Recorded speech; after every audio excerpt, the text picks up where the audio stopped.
ስጋ ሳይሰራልን ከእናቶቻችን ማህፀን መንፈሳችን ቀድማ ትፈጥራለች። ያ ህይወት አለ።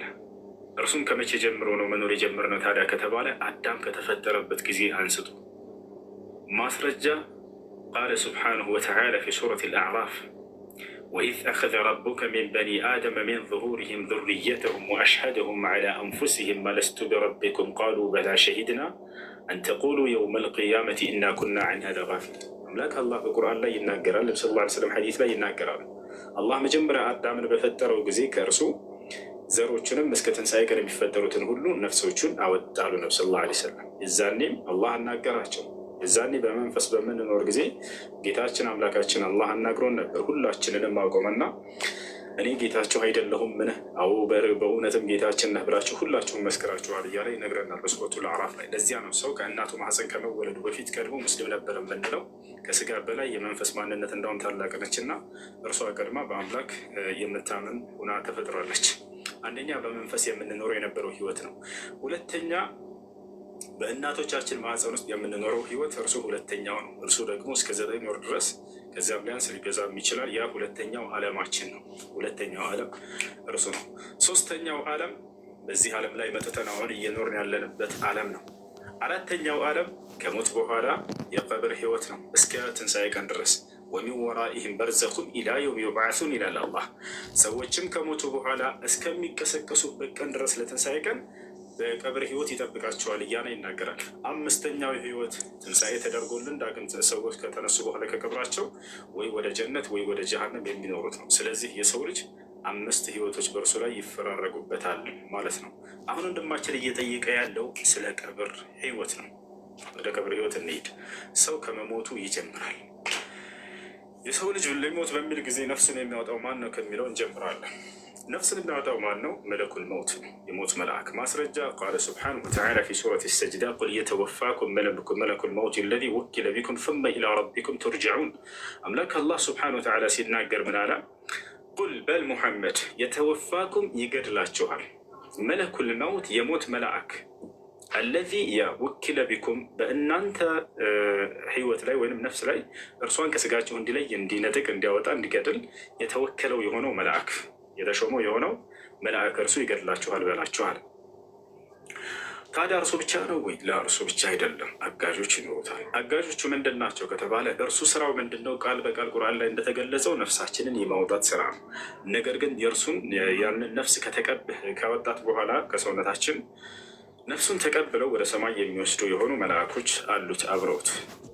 ተወፈቱ ሩሱሉና እያለ አላህ ይናገራል። የእኔ መላእክቶችን መልእክተኞቼ እርሱን ይገድሉታል ብሎ ተናግሯል። በሌላ ቦታ ላይ አንዴ በነጠላ መለኩል መውቱን ጠቅሰው፣ ሌላ ቦታ በብዜት መላእክቶች ብሎ ገለጻቸው። ስለዚህ እነዚያ ስራቸው ምንድን ነው?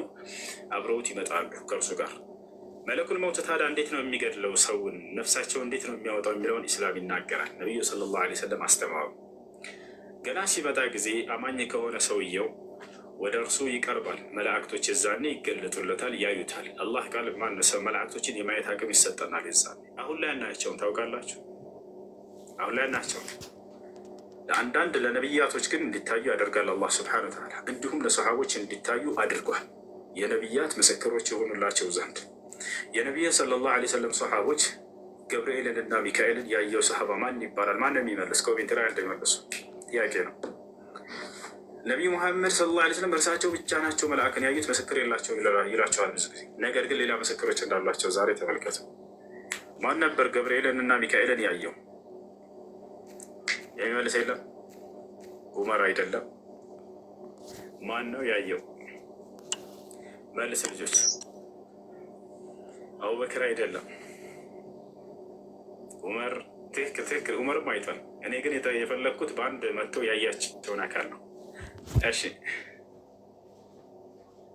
እሺ ሳዕድ ብን አቢ ወቃስ በኡሁድ ጦርነት ጊዜ ተስታውሱ። ሳዕድ ብን አቢ ወቃስ ከነቢዩ ሰለላሁ ዐለይሂ ወሰለም ከቀኛቸውና ከግራቸው 2 ነጫጭ የለበሱ ነጫጭ ሰዎችን በነጫጭ ፈረስ ላይ ሰይፋቸውን ይዘው ነቢዩ ሰለላሁ ዐለይሂ ወሰለም ጠላት በበረታባቸው ጊዜ ምዕመናኖች የዛኔ በተሸነፉ ጊዜ እርሳቸው ላይ ጫፋቸው እንዳይነካ ነቢ ሰለላሁ ዐለይሂ ወሰለም መልአኩ ገብርኤልና ሚካኤል ከቀኝና ከግራ ቆመው ማንም ጠላት ወደ እርሳቸው እንዳይቀርብ ሲጠብቋቸው ነበር።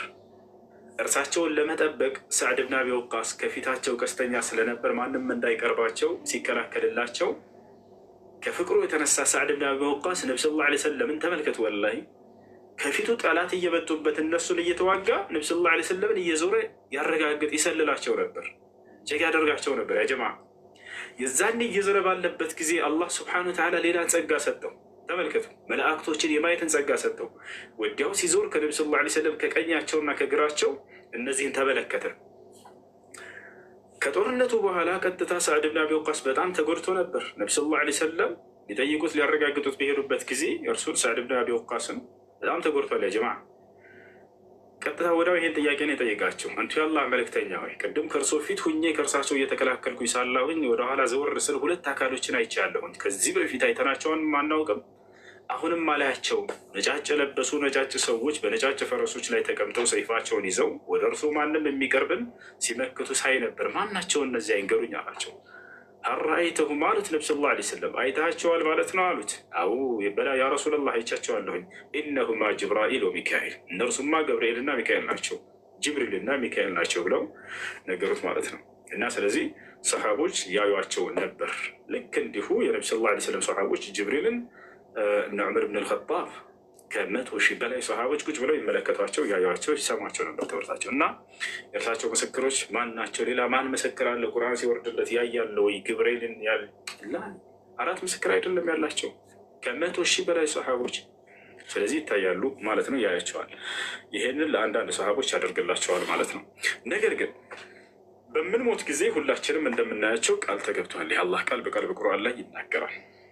በሱራ አልቃፍ 2ኛው ገጽ ላይ ፈከሸፍና ዐንከ ጊጣአከ ፈበሰሩከ ልየውመ ሐዲድ ይላል። እስከ ዛሬ እንዳታይ የጋረድኩ የነበረውን ነገር ገለጥኩልህ ይላል አላህ። ይነሳል ይሳል። ልክ ልትሞት ስትል መልአኩ ሲመጣ ታዩታላችሁ። አማኝ ከሆነ ሰውየው እንዴት ነው ነፍሱ የምትወጣው የሚለውን አላህ በቁርአን ላይ ሲናገር ሱረቱ ነህል ላይ አለዚነ ተተወፋሁም ልመላኢካ፣ እነዚያ መላእክቶችም የሚገድሏቸው ጠይቢን መልካሞች የሆኑትም የቁሉነ ሰላሙን ዐለይኩም፣ መጀመሪያ የሚሏቸው ሰላም በእናንተ ላይ ይስፈን ነው የሚሏቸው። አብዱላህ ብን መስዑድ ይህን የቁርአን አንቀጽ ሲፈስር መለኩል መውት ወደ አማኝ ዘንድ መጥቶ ነፍስን ሊያወጣ በሚል ጊዜ እነ ረበከ ዩቅሪኡከ ሰላም ይለዋል። መጀመሪያ የአላህ ሰላም አምላክ አላህ በአንተ ላይ ሰላም ይስፈን ብለዋል ብሎ ይነግርሃል። ገና ልትሞት ስትል ማለት ነው። የመጀመሪያው ትልቁ ብስራት ይሄ ነው።